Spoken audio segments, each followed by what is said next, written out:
নমস্কাৰ বন্ধুসকল, welcome to maths plus. আজিৰ ভিডিঅ'টোত আমি ডিছকাছ কৰিম আপোনালোকৰ আহিবলগীয়া 15 ছেপ্টেম্বৰত ADRE 2.2 যি HCS লেভেলৰ এক্সাম হ'ব, তাৰ কাৰণে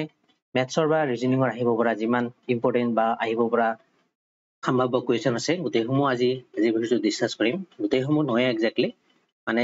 তাৰে কিছুমান কুৱেশ্যন ডিছকাছ কৰিম। লগতে মক টেষ্ট 1 নম্বৰ দিলো আমি এইটো। নেক্সট মক টেষ্টসমূহত আমি এই ভিডিঅ'টোত নকৰা বেলেগ টাইপৰ কুৱেশ্যন আমি ডিছকাছ কৰিম। তেনেকৈ আমি গোটেইকেইটা মকত আপোনালোকৰ ADRE 2.2 15 ছেপ্টেম্বৰত হ'ব লগা এক্সামৰ গোটেইসমূহ টাইপৰ যিবিলাক কুৱেশ্যন আহিব পাৰে গোটেইসমূহ আমি ধুনীয়াকৈ ডিছকাছ কৰি যাম। আজি হ'ল আমাৰ মক টেষ্ট নম্বৰ 1। তো ভিডিঅ'টো আপোনালোকে ভালদৰে প্ৰথমৰ পৰা শেষলৈ যাব, কাৰণ ইয়াত কৰোৱা প্ৰত্যেকটো কুৱেশ্যন আপোনালোকৰ এক্সামৰ কাৰণে অতিকৈ ইম্পৰ্টেণ্ট হ'ব। যিহেতু এইটো আপোনালোকৰ HS লেভেলৰ এক্সাম হয়, সেইকাৰণে ইয়াত কুৱেশ্যনৰ লেভেল সিমান এটা টান নহ'ব, কাৰণ আমাক ইয়াতকৈ আৰু টান এক্সাম হ'ব, সেইটো হ'ল আপোনালোকৰ ডিগ্ৰী লেভেলৰ এক্সামটো। তো তাৰ কাৰণে ইয়াত মই সিমান টান লেভেলৰ কুৱেশ্যনসমূহ ৰখা নাই। মডাৰেট লেভেলৰ অৰ্থাৎ মধ্যমীয়া যিবোৰ কুৱেশ্যন আছে সেইসমূহ মই ইয়াত ৰাখিছোঁ। তো আৰম্ভ কৰিছোঁ ভিডিঅ'টি। লগতে আপোনালোকৰ ADRE 2.2 কাৰণে ইম্পৰ্টেণ্ট বহুসমূহ PDF আমাৰ টেলিগ্ৰাম চেনেলত দিয়া আছে। ইয়াৰ লগতে আপোনালোকৰ ইংলিছৰ কাৰণে ডেইলি প্ৰেক্টিছ কৰিবলৈ ডেইলি এটা PDF ফ্ৰীতে দিয়া হৈছে টেলিগ্ৰাম চেনেলত। সেইসমূহ পাবলৈ টেলিগ্ৰাম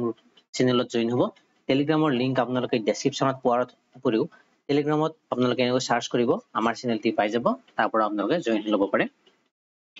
লগতে আপোনালোকৰ কাৰণে ইম্পৰ্টেণ্ট গোটেইসমূহ কুৱেশ্যন কম্বাইন কৰি কেনে আপোনালোকৰ এক্সামৰ কাৰণে অতিকৈ important 500 question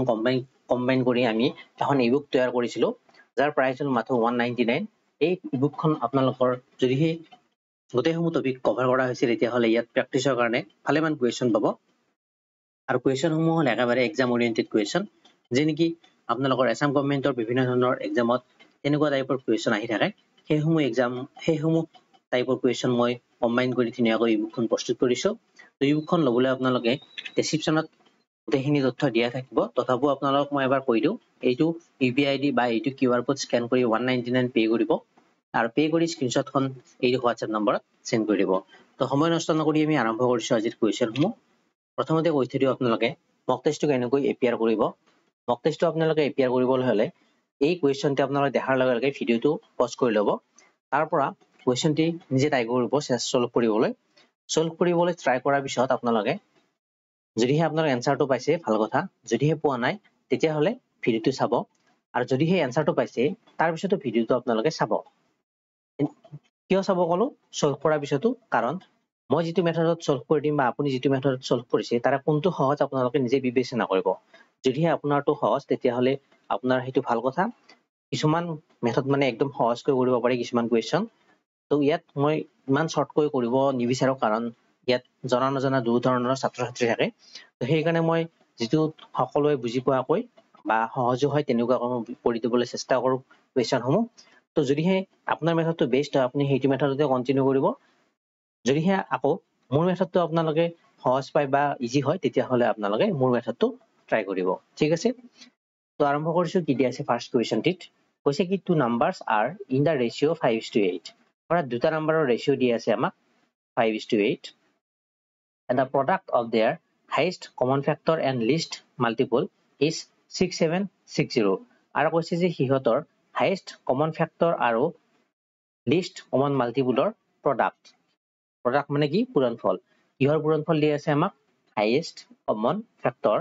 and list common multiple. List common multiple কি হয়? LCM। এই দুটাৰ পূৰণফল দিয়া আছে। তো মই ইয়াত ইনটু দি কেনে লিখিব পাৰোঁ। এই দুটাৰ পূৰণফল আমাক দিয়া আছে কিমান? 6760।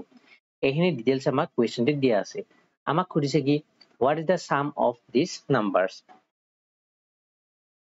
তেতিয়াহ'লে আমি উলিয়াব লাগে সংখ্যা দুটাৰ সাম অৰ্থাৎ যোগফল কি, মানে যি দুটা সংখ্যাৰ ৰেচিঅ' দিয়া আছে আমাক সেই দুটা সংখ্যাৰ সাম বা যোগফল কি আমি সেইটো উলিয়াব লাগে। ঠিক আছে, এতিয়া কেনেকৈ চল্ভ কৰিম? আমাক সংখ্যা দুটাৰ ৰেচিঅ' দিয়া আছে, তো মই সংখ্যা দুটা A and B বুলি ল'লো। A আৰু B আমাক দিয়া আছে 5:8। তো ইয়াৰ পৰা মই A ইকুৱেল টু লিখিব পাৰোঁ 5x। এগেইন আমি B ইকুৱেল টু লিখিব পাৰোঁ ইয়াৰ পৰা 8x। ঠিক আছে, এতিয়া LCM আৰু HCF কৰোঁতে আমি এটা ফৰ্মুলা পাইছিলোঁ। ফৰ্মুলাটো আছিল HCF into LCM equal to product of two numbers. অৰ্থাৎ ফৰ্মুলাটো হ'ল এনেকুৱা, যদিহে আমি HCF আৰু LCM মাল্টিপ্লাই কৰোঁ তেতিয়াহ'লে তাৰ পূৰণফলটো কাৰ সমান পাওঁ, যি দুটা নাম্বাৰৰ HCF আৰু LCM হয় সেই দুটা নাম্বাৰ যদি মাল্টিপ্লাই কৰোঁ সিহঁতৰ সমান পাওঁ। তো এইটো সলভ কৰি কিনে আমি নাম্বাৰ দুটা কি হয় সেইটো উলিয়াব পাৰোঁ। ইয়াৰ পৰা চাব কেনেকৈ কৰিম। HCF into LCM আমি অলৰেডি জানো 6760 আমাক দিয়া আছে। Product of two numbers অৰ্থাৎ নাম্বাৰ দুটা কি, এটা হ'ল 5x এটা হ'ল 8x। তো ইয়াত মই মাল্টিপ্লাই কৰিম 5x into 8x। তো ইয়াৰ পৰা মই কি পাম, 5x into 8x মাল্টিপ্লাই কৰিলে কিমান হয় 40, x into x হ'ব x square equal to 6760। ইয়াৰ পৰা হ'ব x square equal to 6760 divided by 40। এইটো 0 আৰু এইটো 0 কেনসেল হ'ব, 4 ইয়াত কিবাৰ যাব, 4 6 যাব এবাৰ, 2 বাকি হ'ল 27 হ'ল, 4 7 24, 3 বাকি হ'ল 36 হ'ল, 4 9 36। তো x square মানে পালো মই ইয়াৰ পৰা 169। এটা x square মানে যদি সেই 169 হয় ইয়াৰ পৰা x ৰ ভ্যালু কি হ'ব, x ৰ ভ্যালু হ'ব প্লাস মাইনাস 13, কাৰণ 169 ৰ স্কয়াৰ ৰুট কি হয় 13 হয়, আৰু প্লাস মাইনাস কিয় দিলো, x square equal to 169 থাকিলে x ৰ ভ্যালু প্লাস মাইনাস 13 আমি লিখিব লাগে, কিন্তু সাধাৰণতে আমি কি ধৰিম প্লাস 13 ধৰিম। তো x ৰ ভ্যালু পালো মই 13। মোক লাগে সংখ্যা দুটাৰ কি যোগফল, অৰ্থাৎ মই উলিয়াব লাগে কি a plus b ৰ ভ্যালু কিমান হয় সেইটো উলিয়াব লাগে। তাৰ কাৰণে মই a কিমান হয় জানিব লাগিব। এটা a মানে আছিল 5x, x ৰ ভ্যালু মই পালো, তো a কিমান হ'ব 5 into 13 equal to হ'ব 65, a ৰ ভ্যালু হ'ল 65। and again b কিমান হ'ব 8 into x আছিল, তো 8 into হ'ব 13, 8 into 13 মানে হয় 104, আৰু দুটা প্লাস কৰিলে অৰ্থাৎ a plus b ৰ ভ্যালু কিমান হ'ব 169, মানে 169 হ'ব, ঠিক আছে। তো এইটো হ'ব মোৰ কারেক্ট অ্যান্সার। ঠিক আছে নে, ঠিকই আছে। তো 169 অপশন এইটো হ'ব আমাৰ শুদ্ধ অ্যান্সাৰ। আহিছো ইয়াৰ পিছত কুৱেশ্যনত,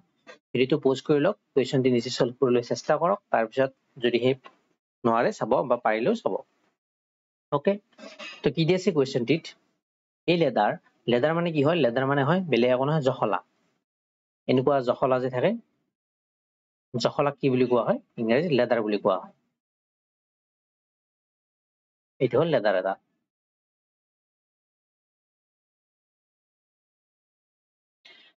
এই leather resting on a wall, এখন ৱালৰ ওপৰত এটা লেদাৰে কি কৰি আছে, এনেকৈ পৰি আছে, ৱাল এখনৰ ওপৰত লেদাৰটো এনেকৈ পৰি আছে,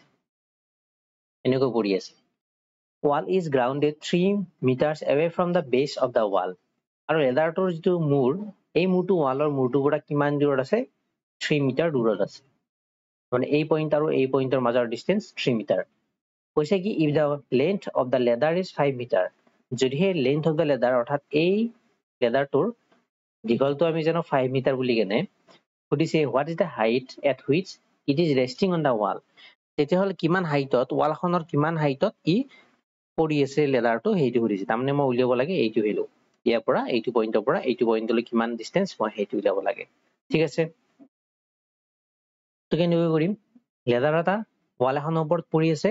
আৰু ৱালখনৰ ওপৰত যিটো এইটো কোণ কৰিব, এই কোণটো সদায় কিমান ডিগ্ৰী হ'ব, ৱালখন যিহেতু পুৰা চিধা হয় সেইকাৰণে এই কোণটো সদায় কি হ'ব, মাটিৰ ওপৰত ৱালখন চিধা হয় কাৰণে এই কোণটো হ'ব আমাৰ 90 ডিগ্ৰী। হ'ল, এতিয়া আমি ইয়াত পাইথাগোৰাছৰ ল এপ্লাই কৰিব পাৰোঁ, কাৰণ 90 ডিগ্ৰী ফৰ্ম কৰি আছে। ইয়াত পাইথাগোৰাছৰ ল এপ্লাই কৰিলে এইটো হ'ব বেছ, এইটো হ'ব হাইপোটেনাছ বা কৰ্ণ, আৰু এইটো হ'ব উন্নতি, ঠিক আছে। তো ইয়াত এইবিলাক নিদিলেও হয়, ডাইৰেক্ট বুজি পাবলৈ মানে চাব আপোনালোকে। পাইথাগোৰাছৰ ল এপ্লাই কৰিলে কি হ'ব, ভূমি স্কোৱাৰ যোগ কি হয় লম্ব স্কোৱাৰ ইকুৱেল টু কি হয় কৰ্ণ স্কোৱাৰ। তো সেই মেথডটো আমি ইয়াত এপ্লাই কৰিলে হ'ল কি হ'ব,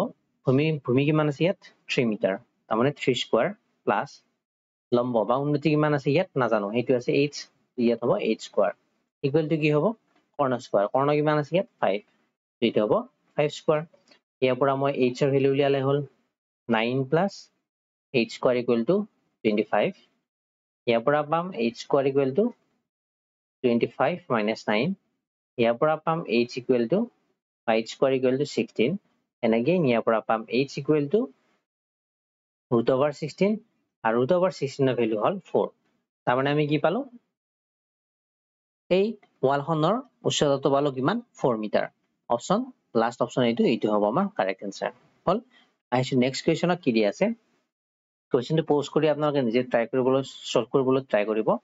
মই কৈ দিছো a factory requires 56 machine to manufacture a given number of articles in 144 days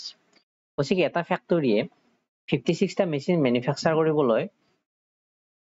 144 দিন লাগে বুলি কৈছে 50 a factory requires 56 machine to manufacture a given number of articles কৈছে কি এটা ফ্যাক্টৰীত 56টা মেচিনৰ প্ৰয়োজন হয় মানে এটা নিৰ্দিষ্ট সংখ্যক বস্তু তৈয়াৰ কৰিবলৈ বা বনাবলৈ কিমান দিনত 144 দিনত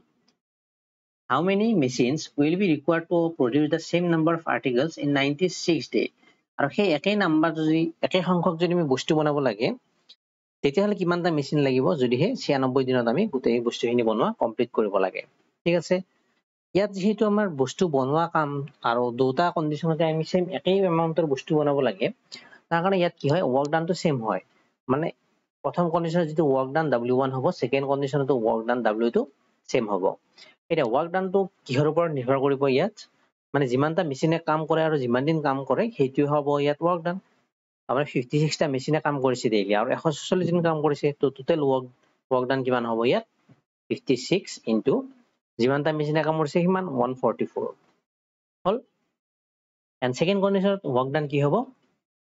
ইয়াত আমাক কি দি আছে 96 ডেজ দি আছে অনলি আৰু কিমানটা মেচিনে কাম কৰিব সেইটো আমি উলিয়াব লাগে তো মেচিনটোক মই m বুলি ললো নাম্বাৰ অফ মেচিন m ললো আৰু কিমান দিন কাম কৰিছে 96 দিন কাম কৰিছে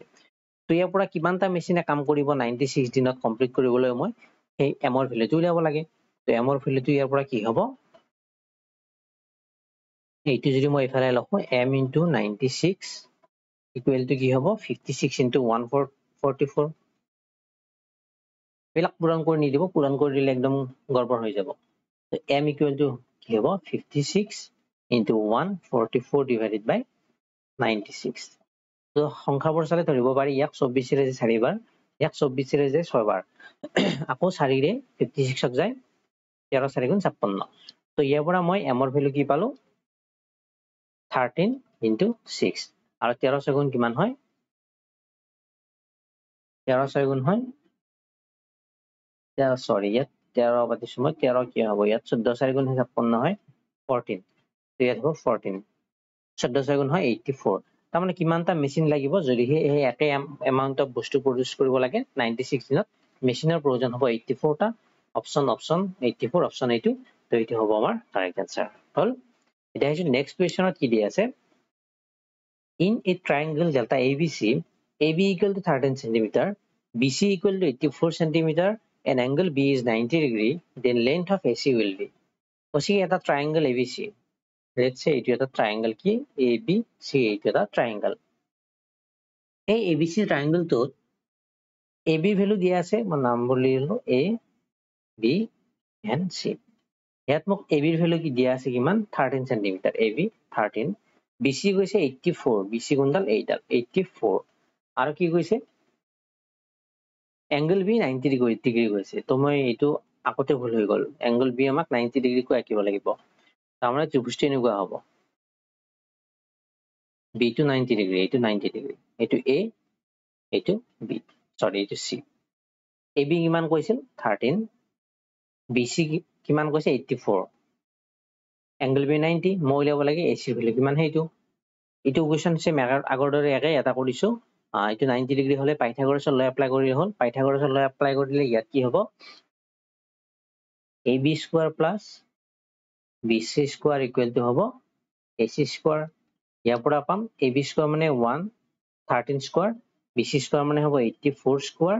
আৰু ac স্কয়াৰ মানে ac স্কয়াৰ লিখিলো ইয়াৰ পৰা কি পাম 13 স্কয়াৰ মানটো আমি জানো 169 ইয়াৰ পৰা 84 স্কয়াৰটো উলিয়াই লৈছো 84 স্কয়াৰ মানে কিমান হয়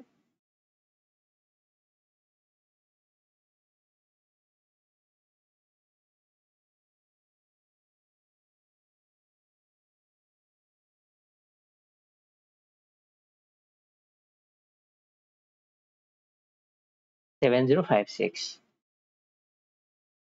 equal to AC square. তো ইয়াৰ পৰা মই পাম AC square equal to হ'ব প্লাস কৰিলে 6 9 15 5 হাতেৰ লাখ কিমান 1 টল তাৰ পিছত 6 পাছে 11 11 1 12 2 হাতেৰ লাখো 1 1 1 2 7 কিমান পালো 7225 7225 এইটো পালো তো ইয়াৰ পৰা পাম মই AC equal to হ'ব √7225 হল তো AC equal to √7225 হলে মই উলিয়াব লাগে √7225 ৰ ভ্যালু ইয়াত কি আছে 25 আছে তো √25 হয় 5 again এই দুটাৰ পৰা এটা ডিজিট আহিব এই ডিজিটটো আমি কেনেকৈ গম পাম এই যে নাম্বাৰ আছে এইটোক মই কি লিখিব পাৰো 9 into 8 লিখিব পাৰো হল কি লিখিব পাৰো 9 into 8 লিখিব পাৰো তো 9 into 8 ৰ ভিতৰত মানে ক্ৰমিক নাম্বাৰ দুটা পূৰণফল বুলি লিখিব পাৰো আৰু এই ক্ৰমিক নাম্বাৰ দুটা যেটো সৰু নাম্বাৰ এটো হ'ব ইয়াত তাৰ মানে √7225 মানে হ'ব 85 তো ইয়াৰ পৰা কি পাম মই এইটোৰ ভ্যালু হল 85 তাৰ মানে AC ৰ ভ্যালু কিমান হল 85 এইডাল হল 85 cm অপচন এইটো কারেক্ট আনসার হল আইছো নেক্সট কোয়েশ্চনত কি দিয়া আছে select the figure in which the given figure is embedded rotation not allowed মানে এইটো এটা ফিগার দিয়া আছে এই ফিগারটো এই চাৰিটা ফিগাৰৰ কোনটোৰ পৰা মানে কোনটোত সোমাই আছে আমি সেইটো উলিয়াব লাগে মানে এই ফিগাৰটো এই চাৰিটাৰ কোনোবাটোত সোমাই আছে কোনটোত সোমাই আছে এক্স্যাক্টলি আমি সেইটো উলিয়াব লাগে ঠিক আছে যদি আমি চাও আমাৰ এইটো কেনেকুৱা এনেকুৱা কৈ আছে তাৰপৰা এইডাল সিধা কৈ আছে এইডাল ফাৰ্স্ট আছে এনেকুৱা কৈ তাৰপৰা এনেকুৱা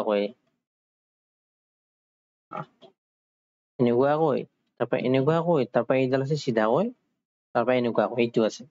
তো এইটো ইয়াত ক'ত আছে এইটো ইয়াততো নাই ইয়াত যদি এইডাল এনেকৈ আছে তাৰপৰা এনেকৈ গৈছে তাৰপৰা এনেকৈ হৈছে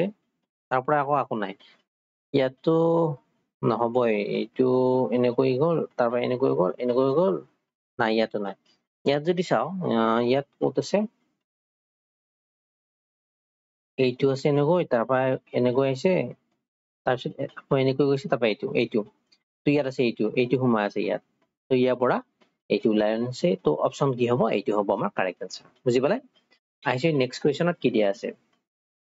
কোডিং ডিকোডিংৰ কোয়েশ্চন কি কৈছে বা এনালজি বুলি ক'ব পাৰি ইয়াক কি কৈছে যদি DAK লিখিব পাৰি FCM বুলি কেনে বা DAK ৰিলেটেড হয় FCM ৰ লগত তেতিয়া হলে PVH টো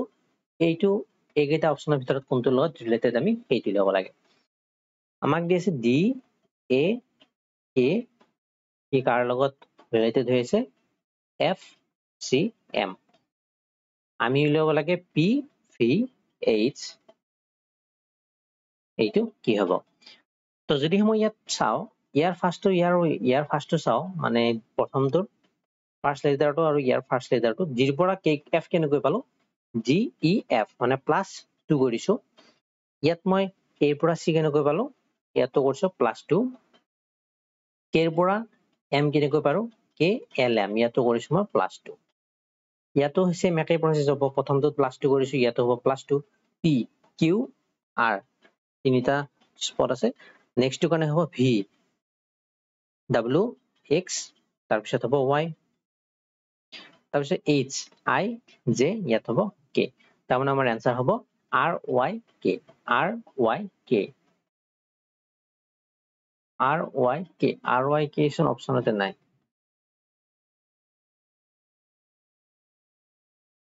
ভুলনি গাত P Q R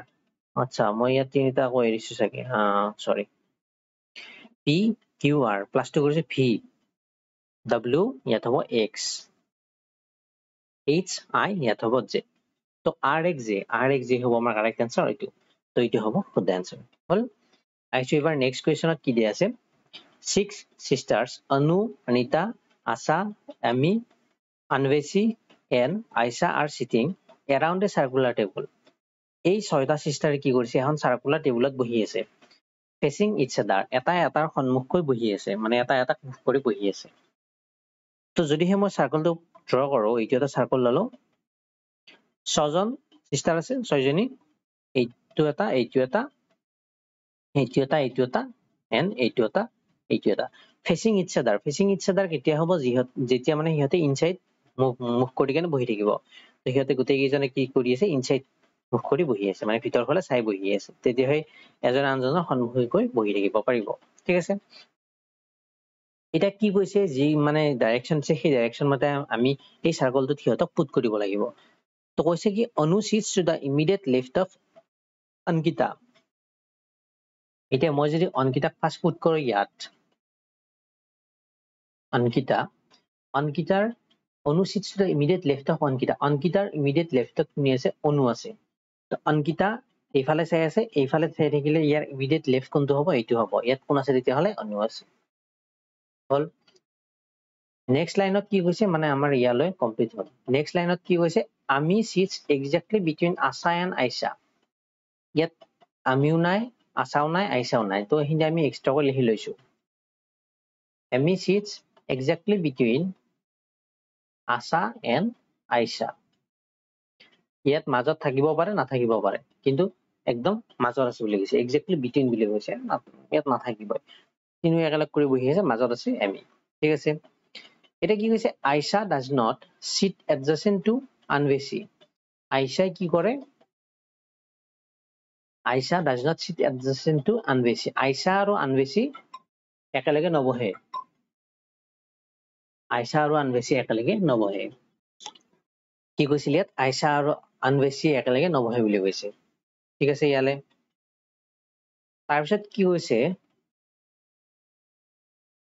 does not sit adjacent to আনভেসি ইয়ালৈ হৈছিল আমাৰ ইয়াৰ পিছত আকৌ এটা পইণ্ট কৈছে আনভেসি who sits second to the right of অনু আনভেসি কি কৰে second to the right of অনু মানে আনভেসি ক'ত বহে অনুৰ second right ত অনু ইয়াত আছে অনু এইটো অনুৰ second right কোনটো হ'ব অনুৰ first right হল এইটো অনুৰ second right হল এইটো ইয়াত কোন বহে আনভেসি ইয়াত বহাৰ লগে লগে ইয়াত আইশা হ'ব নোৱাৰে ইয়াত আইশা হ'ব নোৱাৰে মানে এই পইণ্টত আইশা হ'ব নোৱাৰে ইয়াত যদি আইশা হ'ব নোৱাৰে আৰু এইটো পইণ্টত আমাক কৈছে আইশা আমি আৰু এইটো কোন আছিল আশা আছিল না কোন আছিল আশা তো আইশা আমি আৰু আশা একেলগে বহে বুলি কৈছে আৰু আমি থাকিব সিহঁতৰ মাজত এটা যদিহে আইশা ইয়াত বহিব নোৱাৰে আইশা বহিব ইয়াত আইশাক ইয়াত বহালাহে ইয়াত বহিব পাৰিব আশা আৰু তেতিয়াহে ইহঁত দুটাৰ মাজত বহিব পাৰিব ইয়াত আমি ঠিক আছে তো আমি এনেকৈ সলভ কৰিব লাগে স্টেপ বাই স্টেপ যিবোৰ পইণ্ট বহাব নোৱাৰি কাষত সেইবোৰ ধুনীয়াকৈ নোট ডাউন কৰি ল'ব লাগে তো এইটো আমি পাই গলো কোনে আগত বহে আমি ইয়াৰ পৰা পাই গলো ইয়াত আমাক কুৱেশ্যন কি কৈছে তেতিয়াহ'লে এইবাৰ কুৱেশ্যন কৈছে who sits to the immediate right of Ankita অংকিতাৰ immediate right ত কোন বহে সেইটো সুধিছে অংকিতা এইটো অংকিতাৰ immediate right ত কোন আছে আনভেসি আছে তো আনভেসি হলে এইটো অপশন এইটো হ'ব আমাৰ কাৰেক্ট হল এতিয়া আহিছে নেক্সট কুৱেশ্যনত কি দিয়া আছে 7 students PQRSTUV are the top rankers in the class এটা ক্লাছৰ ইহঁত হল top rankers এই 7টা student top ranker no two people got the same rank আৰু ইহঁতৰ কোনো মানে একে rank পোৱা নাই যদিহে কোনোবা ফাৰ্ষ্ট হৈছে কোনোবা সেকেন্ড হৈছে হেনেকৈ 8 নম্বৰত গলে আছে the student with the highest marks is given rank 1 আৰু যোনে সবতকে বেছি নম্বৰ পাইছে তাক rank 1 দিয়া হৈছে and the lowest mark got rank 7 7টা আছিল তো lowest কিমান rank থাকিব 7 rank থাকিব এটা rank wise আমি হিহঁতক বহাব লাগে এইটো order ranking বুলি কয় তো order ranking ৰ question এইটো তো বহাব লাগে কি হৈছে Q got less marks than R but more than T তো আমাক মাৰ্কৰ ওপৰত হিহঁতৰ বিৱৰণখিনি দিয়া আছে তাৰ পৰা আমি হিহঁতক ধুনীয়াকৈ কোনে কাৰ কিমান rank আমি সেইটো ল'ব লাগে Q got less marks than R Q কি কৰিছে less mark than R আৰতকৈ কম নম্বৰ পাইছে কিবে কম নম্বৰ পাইছে তাতকৈ আৰতকৈ তাৰ মানে R এ Qতকৈ বেছি নম্বৰ পাইছে Q got less marks than R but more than T আকৌ Q got more marks than T এইটো বুজি পাইছে Q got less marks than R এইখিনিৰ পৰা মই এইখিনি লিখিব পাৰো Q got less marks than R but more than T but বুলি কোৱাৰ লগে ইয়াত কাৰ কথা কৈছে Q got more than T তো Q এ T তকৈ বেছি নম্বৰ পাইছে তাৰ মানে Q got more marks than T এইখিনি হল আকৌ নেক্সট কি কৈছে ভি গট মোৰ মাৰ্কস দেন এছ আকৌ কৈছে ভি বেছি নম্বৰ পাইছে কাতকৈ এছতকৈ ইউ গট মোৰ মাৰ্কস দেন পি আৰু আমাক দি আছে ইউ বেছি নম্বৰ পাইছে কাতকৈ পিতকৈ ইয়াত পি কোনো নাই ইউ এতিয়ালৈকে পোৱা নাই ইউ আৰু পিৰ পজিশন পোৱা নাই তো তাৰ কাৰণে মই ইয়াত তলত এক্সট্ৰাকৈ লিখিম ইউ গট মোৰ মাৰ্ক দেন পি বাট লেছ দেন কিউ বাট লেছ দেন কিউ কোনে লেছ দেন সৰি লেছ দেন কিউ কৈছো বাট লেছ দেন এছ তো লেছ দেন এছ কোনে পাইছে এই ইউ পাইছে প্ৰথমটোই বাট বুলি থকাৰ লগে লগে ফাৰ্ষ্টটো আমি কনসিডাৰ কৰো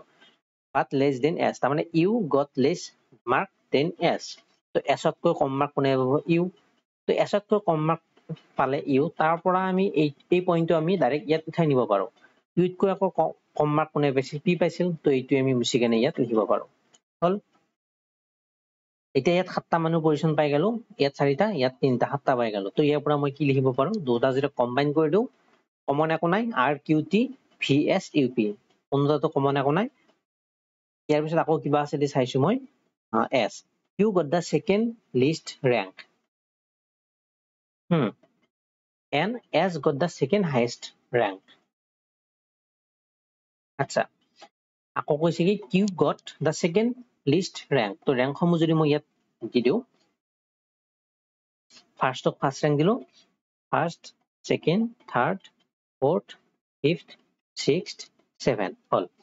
এইটো হল ইহঁতৰ rank Q got second least rank second least আটাইতকৈ কম বেছি লিষ্ট হলে বা সবতকৈ কম rank হলে কাৰ rank হ'ব Q got second least rank তো rank হেতু লিষ্ট কোনটো হ'ব লিষ্ট হ'ব 7 টো সবতকৈ কম rank হ'ব আৰু সেকেন্ড কম হ'ব 6 নাম্বাৰটো তো 6 নাম্বাৰৰ প্লেছত কোনে থাকিব Q থাকিব ঠিক আছে আৰু এটা পইণ্ট কি দিয়া আছে and S got the second highest rank আৰু S কি পালে second highest rank পালে first highest rank হল নাম্বাৰ 1 জন থাকে second highest কোন হ'ব second টো অৰ্থাৎ জনে rank টো থাকিব আৰু rank টোত কোনে থাকে বুলি কৈছে S থাকে বুলি কৈছে তো ইয়াৰ পৰা মই পুট কৰিব পাৰো Q তকৈ তলত কোন আছিল T আছিল তো T ইয়াত হ'ব Q তকৈ বেছি মাৰ্কস পাইছে R তো R হ'ব ইয়াত S তকৈ বেছি পাইছে V তো V হ'ব ইয়াত S তকৈ কম পাইছে U তো U হ'ব ইয়াত আৰু U তকৈ কম পাইছে P তো P হ'ব ইয়াত তো এইটো হল ইহঁতৰ rank wise ভাগ কৰি দিলো আমি গোটেই কেইটাকে ফার্স্ট rank কোনে পালে ফার্স্ট rank পালে V সেকেন্ড rank পালে S থার্ড rank পালে U ফোর্থ rank পালে P 5 rank পালে R 6th rank হল Q 7th rank হল T এটা কোয়েশ্চন কৈছে R got less marks than P আকৌ দিয়া আছে আমাক R got less marks than P P তকৈ R এ কম নম্বৰ পাইছে ঠিকই আছে who got least marks সবতকৈ কম নম্বৰ কোনে পাইছে আমাক সেইটো সুধিছিল সবতকৈ কম নম্বৰ পাব যোনে সবতকৈ লাষ্টত থাকে 7 পজিশনত তো 7 পজিশনত কোন আছে T আছে তো T হ'ব আমাৰ কারেক্ট আনসার হল আইছো নেক্সট কোয়েশ্চনত কি দিয়া আছে which two numbers should be interchanged to make the given equation correct এনেকুৱা কোয়েশ্চন একেবাৰে খাটাং আহিব কৈছে কি ইহঁতৰ ভিতৰত কোন দুটা নাম্বাৰ আমি এক্সচেঞ্জ কৰিব লাগিব বা এটাৰ জায়গাত আনটো বহাব লাগিব যাতে ইকুৱেশনটো কাৰেক্ট হৈ যায় তো আমি এইটো কৰাৰ বেষ্ট উপায় হল অপচন মতে কৰি যাব লাগিব এফালৰ পৰা ফাৰ্স্ট অপচনটো ললো ফাৰ্স্ট অপচনত 12 and 6 আমাক ইন্টাৰচেঞ্জ কৰিব দিছে তো ইকুৱেশন দিয়া আছে আমাক 120 পাতি না থাকো দুবাৰ ডাইৰেক্ট আমি ইন্টাৰচেঞ্জ কৰি দিম ডিভাইডেড বাই 12 আছিল আৰু 12 আৰু 6 ইন্টাৰচেঞ্জ কৰিব দিছে তো 12 ৰ ঠাইত মই 6 লিখিম ইনটু 6 ৰ ঠাইত মই 12 লিখিলো plus 24 minus 15 তো ইকুৱেশনটো চাও মই কি হ'ব 120 divided by 6 মানে হল 20 into 12 plus 24 minus 15 ইয়াৰ পৰা যদি সলভ কৰো 12 দুগুণ 24 240 plus 24 minus 15 এখিনি সলভ কৰিলে আমি 27 ৰ আশে-পাশে একদম নাপাও তো এইটো আমাৰ কেনসেল গোটেইখিনি সলভ কৰাৰ প্ৰয়োজন নাই এনে অনুমান কৰিব পাৰি এখিনি সলভ কৰিলে আমি 27 ৰ আশে-পাশে নাপাও নেক্সট অপশনটো চাইছো আমি এইটো 12 and 15 যদি ইন্টারচেঞ্জ কৰো ইকুৱেশনটো হ'ব 120 divided by 12 আছে 15 লিখিম into 6 plus 24 minus 15 ৰ ঠাইত কি লিখিম 12 সো ফুলে হ'ব 15 ৰে আহা বিজক কেইবাৰ যাব 8 বাৰ যাব into 6 minus plus 24 minus 12 ইয়াৰ পৰা পাম 8 into 6 হয় 48 এখিনি সলভ কৰিলে 12 minus 24 minus 12 মানে কিমান হয় plus 12 হ'ব আৰু এখিনি সলভ কৰিলে আমি কি পাম নিশ্চয় 27 টো ডাঙৰ সংখ্যা পাম তো এইটো আমাৰ নহয় এইটো কেনসেল নেক্সট এইটো চাইছো তাৰ কাৰণে মই এখিনি মুছি লৈছো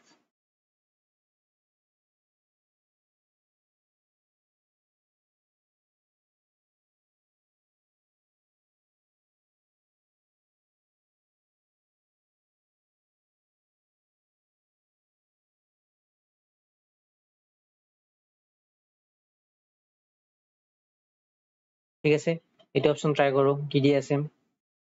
120 12 and 24 ইন্টাৰচেঞ্জ কৰিব দিছে 12 ৰ ঠাইত লিখিম মই 24 into 6 plus 24 ৰ ঠাইত লিখিম মই 12 তাৰ পিছত হ'ব -15 তো সলভ কৰিলে কিমান পাম 120 divided by 24 মানে হল 5 into 6 plus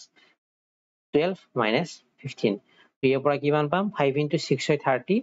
plus 12 minus 15 মানে হয় -3 তো ইয়াৰ পৰা আমি 27 পালো তো 27 কেতিয়া পালো যেতিয়া আমি 24 and 12 ইন্টারচেঞ্জ কৰো তো অপচন এইটো হ'ব আমাৰ কাৰেক্ট আনসাৰ হল আইছো নেক্সট কোৱেশ্চনত কি দিয়া আছে Umesh is older than Satish উমেশৰ বয়স সতীশতকৈ বেছি Suresh is younger than Neeraj আকৌ সুৰেশৰ বয়সটো নীৰাজতকৈ কম younger বুলি ক'লে কম older বুলি ক'লে বেছি but older than Umesh আকৌ Suresh older কাতকৈ উমেশতকৈ Tarun is older than Ritesh তৰুণৰ বয়স বেছি কাতকৈ ৰিতেশতকৈ but younger than Satish আকৌ তৰুণৰ বয়স কম কাতকৈ সতীশতকৈ বয়স কম Manish is the youngest মনীষৰ বয়স সকলোতকৈ কম তেতিয়াহ'লে মই উলিয়াব লাগে সবতকৈ who is the eldest সবতকৈ কোন বয়সত ডাঙৰ সেইটো মই উলিয়াব লাগে তাকদৰে সেম মেথডত আমি এপ্ৰ'চ কৰিম Umesh is older than Satish উমেশৰ বয়স বেছি তাতকৈ সতীশতকৈ ঠিক আছে Suresh is younger than Neeraj এটো সতীশক এছ লিখিছো সুৰেশক এছ লিখিম Suresh is younger than Neeraj Suresh younger than Neeraj তাৰমানে নীৰাজৰ বয়সটো বেছি তাতকৈ সুৰেশতকৈ but older than Umesh Suresh is older than Umesh Umesh ইয়াত পোৱাৰ লগে লগে ইয়াত মই সতীশক ইয়াত বহাই দিব পাৰো আৰু এইটো মই মুছি দিব পাৰো হল Tarun is older than Ritesh Tarun older than Ritesh but younger than Satish Tarun younger than Satish সতীশতকৈ তৰুণ সৰু তো সতীশ ইয়াত অলৰেডি প্লেস হৈ আছে সতীশতকৈ সৰু মই তৰুণক বহাব পাৰো ইয়াত আৰু তৰুণতকৈ সৰু ৰিতিশক মই ইয়াত বহাব পাৰো Manish is the youngest Manish হল সবতকৈ সৰু তো আৰতকৈ সৰু ৰিতিশতকৈ সৰু কোন হ'ব Manish হ'ব কেইটামান হল 1 2 3 4 5 6 7 সাতটা মান এটা হৈছে who is the eldest among them সবতকৈ বেছি কাৰ বয়স বেছি নিৰাজ তো নিৰাজ হ'ব আমাৰ কাৰেক্ট आंसर একদম সিম্পল হল আসি নেক্সট কোৱেশ্চনত কি দিয়া আছে A 550 liter of mixture contains milk and water in the ratio 15:16 এটা মিক্সাৰ আছে 558 লিটাৰৰ তাত কি আছে মিল্ক আৰু ওয়াটাৰ আছে আৰু মিল্ক আৰু ওয়াটাৰৰ ৰেশিও হল 15:16 how much milk must be added তেতিয়াহলে সুধিছে কিমান মিল্ক আমি ইয়াত এড কৰিম so that it contains milk and water in the proportion 3:2 তাতে মিল্ক আৰু ওয়াটাৰৰ ৰেশিওটো হৈ যায় 3:2 কেনেকৈ সলভ কৰিম এনেকৈ কোৱেশ্চন আহিলে মিল্ক এড কৰিছো ওয়াটাৰটো এড কৰা নাই তো মিল্ক যদি এড কৰো ওয়াটাৰটো এড কৰা নাই ওয়াটাৰ এড নকৰাৰ কাৰণে ওয়াটাৰৰ যিটো ৰেশিও 16 আছিল ইটো চেঞ্জ হ'ব নালাগিছিল ই কিমান হৈ থাকিব লাগিছিল 16 ৰ জাগাত 16 হ'ব লাগিছিল কিন্তু আছে কি 2 আছে তো 2 টোক মই কিমান বনাব লাগিব 16 বনাব লাগিব 8 ৰে মাল্টিপ্লাই কৰিছো 16 হৈ গল ওয়াটাৰৰ ৰেশিও কি হৈ গল সেম হৈ গল ইফালে 8 ৰে মাল্টিপ্লাই কৰাৰ লগে লগে ইফালে 8 ৰে মাল্টিপ্লাই কৰিম ইয়াত ওয়াটাৰৰ ৰেশিওটো কিমান হ'ব 24 তাৰ মানে ফাইনাল ওয়াটাৰ আৰু মিল্কৰ ৰেশিও পালো মিল্ক আৰু ওয়াটাৰৰ ৰেশিও পালো 24:16 এতিয়া ওয়াটাৰৰ ৰেশিওটো আমি চাও সেম আছে কাৰণ ওয়াটাৰ এড কৰা নাই কিন্তু মিল্কৰ ৰেশিওটো কি হৈছে বাঢ়ি গৈছে কিয় বাঢ়িছে কাৰণ আমি মিল্ক এড কৰিছো কিমান বাঢ়িছে 15 পৰা যাই ফেলে 24 হৈছে প্লাস 9 ৰেশিও ইনক্ৰিজ হৈছে এতিয়া ফাৰ্স্ট কন্ডিশনত আমাক দিয়া আছিল এইখিনি মই নোট ডাউন কৰিলো কিন্তু প্ৰথমতে আমাক দিয়া আছিল মিল্ক আৰু ওয়াটাৰৰ ৰেশিও 15 আৰু 16 টোটাল মিল্ক আৰু ওয়াটাৰ ৰেশিও ওয়াইজ কিমান হ'ব যদি মিল্ক 15 থাকে ওয়াটাৰ হল 16 টোটাল কিমান হয় টোটাল হল 31 আৰু এই 31 ৰ ভ্যালু 31 ৰেশিওৰ ভ্যালু কিমান 558 লিটাৰ 31 ৰেশিওৰ ভ্যালু যদি 558 হয় 1 ৰেশিও মানে কিমান হ'ব 558 divided by 31 divide কৰিলে মই পাম 18 times হ'ব 18 তো 1 ratio মানে মই পালো 18 এতিয়া মিল্কৰ ratio কিমান ইনক্ৰিজ হৈছে 9 ratio তাৰ মানে 9 ratio যিমান ভ্যালু হ'ব সিমান মিল্ক আমি এড কৰিছো তো 1 ratio যদি 18 হয় 9 ratio কিমান হ'ব 18 into 9 18 into 9 মানে হয় 162 তাৰ মানে 162 লিটাৰ মই কি কৰিছো মিল্ক এড কৰিছো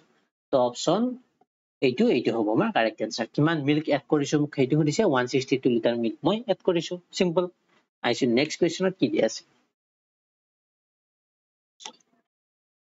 মকটেষ্টৰ পিডিএফটো মই দি দিম ধুনিয়াকৈ টেলিগ্ৰামত দি দিম তো টেলিগ্ৰামত জয়েন হৈ ল'ব সকলোৱে টেলিগ্ৰামত ধুনিয়াকৈ দি দিম মানে একদম নোট কৰা হিচাপে যেনেকৈ দিয়া আছে মই যেনেকৈ লিখিছো তো পুৰা ধুনিয়াকৈ দি দিম যাতে আপোনালোকে এক্সামৰ আগত বা 2 দিন 3 দিন আগত এবাৰ ৰিভাইজ কৰি যাব পাৰে ঠিক আছে কৈছে কি 39% can repair a road in 12 days 39 জন মানুহে এটা road repair কৰিব পাৰে 12 দিনত working 5 hours a day যদিহে সিহঁতে 5 ঘণ্টা প্ৰতিদিনে কাম কৰে in how many days will 30% কিমান দিন লাগিব যদি 30 জন মানুহে of same efficiency মানে ইহঁতৰ এজনে যিমান কাম কৰে ইহঁতৰো এজনে সিমানে একে কাম কৰিব working 6 hours a day আৰু ইহঁতে যদি 1 ঘণ্টা বেছিকৈ কাম কৰে তেতিয়াহ'লে সময় কিমান লাগিব সময় নহয় সময় সুধিছে সময় কিমান লাগিব সেইটো উলিয়াব লাগে সেই কামটো কমপ্লিট কৰোতে তো এইটো MDH ফৰ্মুলা বুলি কয় MDH মানে MDH MDH মছলা নহয় MDH ফৰ্মুলা তো M মানে হল ইয়াত ম্যান D মানে হল ইয়াত ডে আৰু H মানে হল ইয়াত আৱাৰ বা টাইম ঠিক আছে এটা কৈছে 39 জন মানুহে এটা ৰাস্তা ৰিপেয়াৰ কৰিবলৈ সময় লাগে 12 দিন আৰু 5 ঘণ্টাকৈ কাম কৰে তো টোটাল ওয়াৰ্ক ডান কিমান হ'ব আৰু দুটা কন্ডিশনত ওয়াৰ্ক ডানটো সেম হ'ব কাৰণ সেম একে ৰাস্তাটো ৰিপেয়াৰ কৰিব 39 জন পাৰ্সনে কাম কৰে 5 ঘণ্টাকৈ কাম কৰে ডেইলি 12 দিন কাম কৰে এইখিনি হল টোটাল ওয়াৰ্ক ডান আৰু সেকেন্ড কন্ডিশনত ওয়াৰ্ক ডান কি হ'ব 30 জন মানুহে কাম কৰে কিমান দিন কাম কৰে সেইটো দিয়া নাই তো সেইটো মই দি লিখিছো আৰু কিমান ঘণ্টাকৈ কাম কৰে কি কৈছে আগে ইয়াত মই পাৰ্সন লিখিছো ইয়াত আগে সেইটো লিখিলে হল 12 দিন কাম কৰে আৰু 5 ঘণ্টা কাম কৰে চেঞ্জ কৰি দিছো এটাই কথা ইয়াত হ'ব কিমান 6 hours কাম কৰে তো ইয়াৰ পৰা কিমান দিন অৰ্থাৎ ডে টু উলিয়াব লাগে ডি2 উলিয়াব লাগে ডি2 উলিয়ালে आंसर উলি যাব তো ইয়াৰ পৰা মই লিখিব পাৰো 30 into 6d equal to 39 into 12 into 5 ইয়াৰ পৰা d ৰ ভ্যালু কি হ'ব 39 into 12 into 5 divided by 30 into 6 6 ৰে 12 যাব দুবাৰ 5 ৰে 30 যাব 6 বাৰ 2 ৰে 6 যাব 3 বাৰ 3 ৰে 13 যাব 39 যাব 13 বাৰ তো ইয়াৰ পৰা মই পালো d ৰ ভ্যালু কিমান 13 অৰ্থাৎ 30 জন মানুহক 6 ঘণ্টাকৈ ডেইলি কাম কৰিলে সময় লাগিব 13 দিন অপচন এইটো হ'ব আমাৰ কাৰেক্ট आंसर হল এটা আছে নেক্সট কোৱেশ্চনত কি দিয়া আছে after giving a discount of 28% the selling price of an article is rupees 13392 কৈছে কি যদি 28% ডিসকাউন্ট দিয়াৰ পিছত এটা বস্তুৰ সেলিং প্ৰাইস কিমান হয় 13392 টকা হয় তেতিয়াহলে উলিয়াব লাগে the mark price of the আৰ্টিকলটোৰ MRP কিমান সেইটো উলিয়াব লাগে কোৱেশ্চনত কৈছে 28% ডিসকাউন্ট দিয়াৰ পিছত এইটো প্ৰাইস হয় যদিহে মাৰ্ক প্ৰাইস বা MRP 100 বুলি ধৰো 28% ডিসকাউন্ট দিয়াৰ পিছত যদি সেলিং প্ৰাইস হ'ব কিমান হ'ব 100 ত কিমান ডিসকাউন্ট দিব 28 ডিসকাউন্ট দিব তেতিয়াহলে প্ৰাইসটো কিমান হ'ব 70 হ'ব 30 দিলে 72 হ'ব যদি 100 MRP হয় সেলিং প্ৰাইস হ'ব 28 ডিসকাউন্ট দিলে 72 আৰু কৈছে সেলিং প্ৰাইসৰ ভ্যালু কিমান দি আছে 13392 আৰু মানে এই 72 সেলিং প্ৰাইসৰ এই 72 সেলিং প্ৰাইসৰ একচুয়াল ভ্যালু কিমান 13392 rupees মার্ক প্রাইস উলিয়াব লাগে মার্ক প্রাইস মই 100 লৈছিলো তো 100 এর ভ্যালু উলিয়াব লাগিব তো 1 রেশিও মানে কিমান হ'ব divided by 72 আঠেৰে যাবনে আঠেৰে 8 গুণ 32 আঠেৰে যাব আঠেৰে যাইব 1 9 বাৰ আঠেৰে যাব ইয়াক একবাৰ দিলো 553 8 6 গুণ 48 530 59 8 7 গুণ 56 32 8 4 গুণ এইটো আকৌ 9 ৰে যাব নে 9 6 হাতে 27 13 13 পাছে 18 যাব 9 ৰে 9 ৰে যাব ইয়াক এবাৰ 7 77 হল 9 8 গুণ 72 হল 5 54 9 7 54 186 তাৰ মানে 1 ৰেশিও মানে পালো মই 186 MRP লাগে MRP ৰেশিও হৈছিল 100 therefore 100 equal to হব 186 into 100 18600 এইটো হ'ব মোৰ কারেক্ট आंसर অপশন এইটো হ'ব গুড आंसर হল বুজি পালে এতিয়া আসি নেক্সট কোৱেশ্চনত কি দিয়া আছে 2/3 of my age is 3/4 of my cousin's age I was exactly at the same age 3 years ago as my cousin will be 1 year from now what is my present age logical question etu ki dia ase 2/3 of my age is 3/4 of my cousin's age mane 2/3 of my age mor boyhor 2/3 mor boyh to etu m boli loisu 2/3 of my age is 3/4 of my cousin's age 3/4 of my cousin ok moi si loisu এইটো পাইছো হল আকৌ কৈছে I was exactly the same age 3 years ago as my cousins will be 1 year from now আকৌ কৈছে I was exactly the same age 3 years ago 3 বছৰ আগত যেটো মোৰ এজ আছিল 3 years ago মোৰ বয়স কিমান হ'ব m-3 এটো কাৰ সমান হ'ব as my cousin will be 1 year from now মোৰ কাজিনৰ 1 বছৰ পিছত যিমান বয়স হ'ব হেইটোৰ সমান হ'ব এইটো মানে 3 বছৰ আগত মোৰ বয়সটো মোৰ কাজিনৰ 1 বছৰ পিছৰ বয়সটোৰ সমান ঠিক আছে ইয়াৰ পৰা মই কি পাম ইয়াৰ পৰা পাম m minus c equal to 1 plus 3 ইয়াৰ পৰা পাম m minus c equal to 4 বা মই লিখিব পাৰো m equal to 4 plus c এইটো মই ইয়াৰ পৰা উলিয়াই ললো আৰু ইয়াৰ পৰা মই কি পাম যদি মই এই ফ্ৰেকশন বোৰ নোহোৱা কৰিব লাগে দুফালে মই 12 ৰে মাল্টিপ্লাই কৰি দিলো কাৰণ 3 আৰু 4 ৰ এলচিএম 12 12 ৰে মাল্টিপ্লাই কৰো ইয়াতো মই 12 ৰে মাল্টিপ্লাই কৰিলো 3 ৰে যাব 4 বাৰ 4 দুগুণ হ'ব 8 8 m equal to পাম 4 যাব 3 বাৰ 3 দুগুণ হ'ব 9c ঠিক আছে 8 m equal to পালো 9c ইয়াৰ পৰা এই m ৰ ভ্যালু যে পালো মই 4 plus c যদি ইয়াত মই পুট কৰো আমাৰ ভ্যালু 8 m ৰ ভ্যালু 4 plus c ইয়াৰ পৰা ইকুৱেল টু হল 9c ইয়াৰ পৰা পাম 8 4 গুণ 32 plus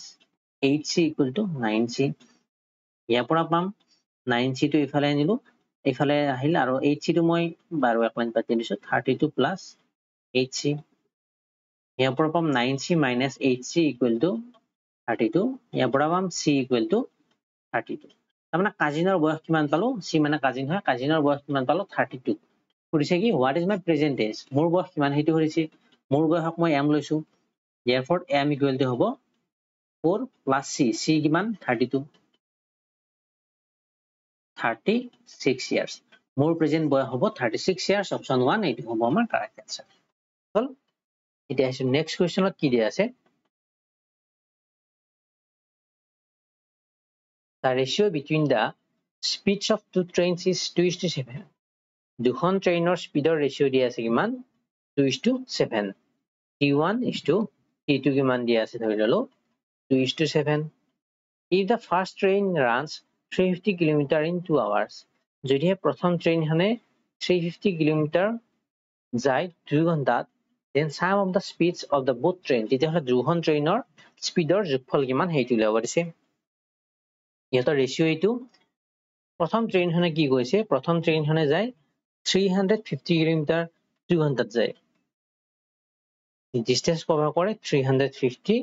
সময় লাগে 2 hours তো ইয়াৰ পৰা স্পিড উলিয়াব পাৰো প্ৰথম ট্ৰেইনখনৰ স্পিড কিমান হ'ব ডিসটেন্স ডিভাইডেড বাই টাইম ডিসটেন্স 350 টাইম কিমান 2 ঘণ্টা স্পিড কিমান হ'ব 175 km per hour train first ট্ৰেইনৰ স্পিড তো ইয়াৰ পৰা মই ট্ৰেইন 1 আৰু ট্ৰেইন 2 ৰেশিও যি দুটা দিয়া আছে 2/7 এইটো পালো আৰু এই টুৰ ভ্যালু মই কিমান পালো 175 পালো তেতিয়াহলে মই উলিয়াব লাগে ট্ৰেইন 2 ট্ৰেইন 2 ভ্যালু কিমান পাম যদি 2 ৰেশিও মানে 175 হয় 1 ৰেচিঅ মানে হ'ব 175 divided by 2 মোক কৈছে দুটাৰ স্পীডৰ যোগফল কিমান হ'ব তাৰ কাৰণে মই 70 এক্সট্ৰাকৈ উলিয়াব নালাগে দুটাৰ স্পীড যদি ৰেচিঅটো প্লাস কৰি দিও 2 + 7 স্পীডৰ ৰেচিঅ প্লাস কৰিলে কিমান হ'ব এটাৰ স্পীডৰ ৰেচিঅ 2 আছিল আনটোৰ আছিল 7 স্পীডৰ ৰেচিঅৰ যোগফল হ'ব 9 তো ডাইৰেক্টলি মই 9 ৰেচিঅ কিমান হেইটো উলিয়াব পাৰো 9 ৰেচিঅ মানে হ'ব 175 divided by 2 into 9 এইটো তো 2 দিয়ে ক্যান্সেল কৰিলো 8 বাৰ গ'ল 16 15 হ'ল 2 7 গুণ 14 1 বাকি হ'ল 2 5 গুণ 10 এইটো আৰু এইটো মাল্টিপ্লাই কৰিলে পাম 9 5 গুণ 45 ৰ 5 7 হ'ল 4 9 7 গুণ 63 63 আছিল 67 7 7 হ'ল 6 9 8 গুণ 72 72 6 7 8 7.5 7 8 7.5 7 8 7.5 to 9 অপশনত কিয় নাথাকিব অপশন আছে এইটো 7 8 7.5 এইটো হ'ব আমাৰ কাৰেক্ট आंसर হল আহিছো নেক্সট কোৱেশ্চনত কি দি আছে বঢ়িয়া দিয়াই হল দিয়াই হে গল এবাৰ তো দিয়াত কি দি আছে আমাক what is the difference between the production of rice in state C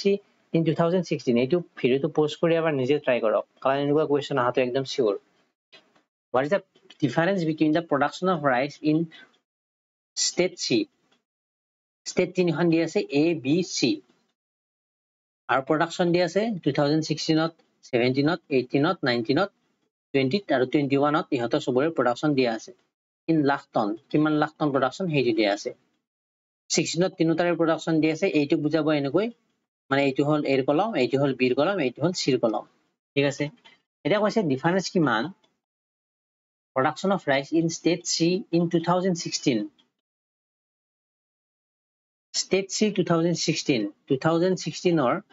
state C কোনখন এইখন লাষ্টখন মানে এইখন production কিমান আছে ইয়াৰ 50 আৰু 45 ৰ মাজত আছে তাৰ মানে 2016 ত C production কিমান 45 লাখ টন ডাইৰেক্ট 45 লিখিছো লাখ টনটো লিখা নাই কাৰণ মাজত আছে হেগানে 45 ইয়াৰ আৰু কাৰ ডিফাৰেন্স উলাব লাগে and the production of rice in the state B in 2019 B state or 2019 or 2019 এইটো B state হল মাজৰটো কাৰ মাজত আছে 50 আৰু 60 মাজত আছে কিমান হ'ব 55 তাৰমানে 2019 ৰ B কিমান 55 আৰু ইহঁতৰ ডিফাৰেন্স কিমান হ'ব 10 লাখ টন 10 লাখ এইটো 10 লাখ টন এইটো হ'ব আমাৰ কাৰেক্ট आंसर হল ঠিক আছে আইছো পিছৰ কোৱেশ্চনত কি দিয়া আছে which two signs should be interchanged to make the given equation correct কোনটা সাইন আমি ইন্টারচেঞ্জ কৰিব লাগিব যাতে আমাৰ এই কোৱেশ্চনটি বা এই ইকুৱেশনটি শুদ্ধ হয় অপশন আইজ কৰি গল হল ফাৰ্স্ট অপশনটো যদি লও মই মাইনাস আৰু ইকুৱেল তো 12 plus 4 divided 2 মাইনাসৰ ঠাইত ইকুৱেল লিখিম 6 আৰু ইকুৱেলৰ ঠাইত কি লিখিম মাইনাস 16 এফালে সলভ কৰি কিমান পাম 12 plus 4 divided by 2 হল 2 এইফালে 14 পালো আৰু এইফালে 16 ৰ পৰা 6 গলে কিমান হয় 10 হয় তো দুটা আমি ইকুৱেল না পালো তাৰ মানে এইটো হ'ব নোৱাৰে নেক্সট সেকেন্ড অপশনটো যদি আমি ট্ৰাই কৰো প্লাস আৰু মাইনাস তো ইকুৱেশনটি হ'ব 12 প্লাসৰ ঠাইত হ'ব -4 divided by 2 মাইনাসৰ ঠাইত হ'ব +6 equal to 16 এইটো ইকুৱেশন তো সলভ কৰিলে হ'ব 12 minus 4 divided by 2 মানে হ'ব 2 plus 6 12 minus 2 হল 10 plus 6 আৰু 10 plus 6 মানে কি পালো 16 পালো 16 আছে এইফালে তো ইকুৱেশনটো কোনে স্যাটিসফাই কৰিলে এই প্লাস আৰু মাইনাস যদি ইন্টাৰচেঞ্জ কৰো তেতিয়া হলে ইকুৱেশনটো আমাৰ স্যাটিসফাই হ'ব তো এইটো হ'ব আমাৰ কাৰেক্ট आंसर হল এটা নেক্সট কোৱেশ্চনত কি দিয়া আছে select the correct mirror image of the given figure তো এই ফিগাৰটোৰ মিৰৰ ইমেজ অপশনৰ ভিতৰত কোনটো হ'ব হেইটো লব লাগে তো এখন মিৰৰ পুট কৰা আছে ইয়াত মিৰৰ পুট কৰিলে ইয়াত কি চেঞ্জ হ'ব মানে মিৰৰৰ ওচৰত যেটো থাকে হি হলে মিৰৰৰ ইফালে ওচৰতে থাকিব আৰু মিৰৰৰ দূৰৰ বস্তুটো যি আছে মিৰৰৰ দূৰৰ সেই একে বস্তু থাকিব এটা যদি চাও সন্মুখত যেটো বস্তু আছে সন্মুখৰ বস্তুটো কেতিয়াও চেঞ্জ নহয় সন্মুখত ইয়াত কি এটা আছে সাৰ্কেল এটা আছে ইয়াত সন্মুখত সাৰ্কল আছে ইয়াতো সাৰ্কল আছে ইয়াতো সাৰ্কল আছে কিন্তু ইয়াত সাৰ্কল নাই তো এইটো আমি ডাইৰেক্ট কেনসেল কৰি দিব পাৰো তাৰ পিছত যদি চাও মই মিৰৰৰ সন্মুখত পিঠি এখনত কি আছে এটা পইণ্ট আছে তো এইবাৰ ইয়াত দুটা পইণ্ট হ'ল ইয়াত দুটা পইণ্ট হ'ল তাৰ মানে এইটো কেনসেল হ'ব আৰু এইটো কেনসেল হ'ব কিয় কেনসেল হ'ব কাৰণ মিৰৰৰ ওচৰত কি আছে এখন পিঠি আছে যাৰ ওচৰত তাত মানে এটা পইণ্ট আছে কিন্তু এই ফিগাৰটো তাত মিৰৰৰ ওচৰত থকা পইণ্ট পিঠিখনত দুটা পইণ্ট আছে তো সেই কাৰণে এটা ফিগাৰ কেনসেল ৰৈ কোন গ'ল ই ৰৈ গ'ল এইটো হ'ব আমাৰ কাৰেক্ট আনসাৰ হ'ল নেক্সট কুৱেশ্যনটা হৈছে কি দিয়া আছে which of the following numbers should replace the question mark কোনটো নাম্বাৰ বহিব সেইটো number সিৰিজৰ question 44 52 54 62 64 72 and question mark যদি চাও ইয়াত কি হৈছে 44 ৰ পৰা 52 পাইছো +8 ইয়াত আকৌ হৈছে +2 ইয়াত again হৈছে +8 ইয়াত হৈছে +2 ইয়াত হৈছে +8 ইয়াত হৈছে +2 72 +2 হ'ব 74 তো অপশন এইটো হ'ব আমাৰ ৰাইট আনসাৰ একদম সিম্পল আইছো লাষ্ট কুৱেশ্যন আছে কি দিয়া আছে which answer figure will complete the pattern in the question figure এই question figure টো এটা pattern দিয়া আছে আৰু এইটোত আমাক দিয়া নাই এই নিদিয়া ঠাইখিনিত এই চাৰিটা অপচনৰ ভিতৰত কোনটো হ'ব সেইটো হৈছে যদি ইয়াত ড্ৰ কৰো সেম এনেকুৱাকৈ হ'ব যদি চাও এইটো এনেকৈ গৈছে এইটো কি হ'ব এনেকৈ যাব নেক্সট এইটো এনেকৈ যায় এনেকৈ আহিছে তো এইটো এনেকৈ যায় এনেকৈ যাব হল আৰু ইয়াত দুটা পইণ্ট মানে দুটা সাৰ্কল আছে ইয়াত এটা সাৰ্কল আছে তাৰ মানে আমাৰ ফিগাৰটো এনেকুৱা হ'ব এইটো স্কয়াৰ ইয়াত থাকিব এনেকৈ আৰু ইয়াত থাকিব এনেকৈ তো এইটো কোনটোৰ আছে এইটো আছে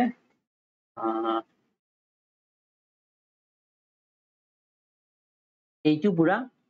ডায়াগোনাল আছে তো ডায়াগোনাল ইয়াত ডায়াগোনাল নাই এইটো কেনসেল এইটো ডায়াগোনাল নাই ইয়াতো কেনসেল ইয়াত ডায়াগোনাল আছে ইয়াত ডায়াগোনাল আছে আৰু সাৰ্কলটো ইয়াত আছে সাৰ্কল থাকিব লাগিছিল ইয়াত তো এই কাৰণে এইটো কেনসেল কোনটো ৰৈ গ'ল এইটো মিলিছে নে মিলিছে এইটো হ'ব আমাৰ কাৰেক্ট আনসাৰ হল তো আপোনালোক কোনে কিমান স্কোৰ কৰিলে 20 ভিতৰত কমেন্ট বক্সত জনাই দিব লগতে নেক্সট আমি মকটোত আমি বিভিন্ন ধৰণৰ ডিফাৰেন্ট টাইপৰ কুৱেশ্যন আমি প্ৰেক্টিছ কৰি যাম আৰু আপোনালোকৰ কাৰণে ইম্পৰ্টেন্ট পিডিএফ খন ল'বলৈ আপোনালোকে এই ষ্টেপবোৰ ফলো কৰি আপোনালোকে পিডিএফ সমূহ ল'ব পাৰে একদম ইম্পৰ্টেন্ট গোটেইসমূহ চেপ্টাৰ ইয়াত ইনক্লুড কৰা আছে আপোনালোকে চাব পাৰে আপোনালোকৰ এক্সামত যিমান চেপ্টাৰৰ পৰা কুৱেশ্যন আহে গোটেইসমূহ ইয়াত দিয়া আছে প্ৰত্যেকটি চেপ্টাৰৰ পৰা ভালে সংখ্যক কুৱেশ্যন দিয়া আছে অলমোষ্ট গোটেইসমূহ কম্বাইন কৰি 500 কুৱেশ্যন আছে তো আশা কৰো এইখন আপোনালোকৰ কাৰণে একদম মানে এক্সামৰ কাৰণে একদম বেনিফিচিয়েল হ'ব তো লৈ ল'ব পাৰে যদিহে ল'ব বিচাৰে ঠিক আছে তো আজিলৈ ইমানেই ভিডিঅ'টো ভাল পালে লাইক কৰিব চেনেলটি সাবস্ক্ৰাইব কৰিব থেংক ইউ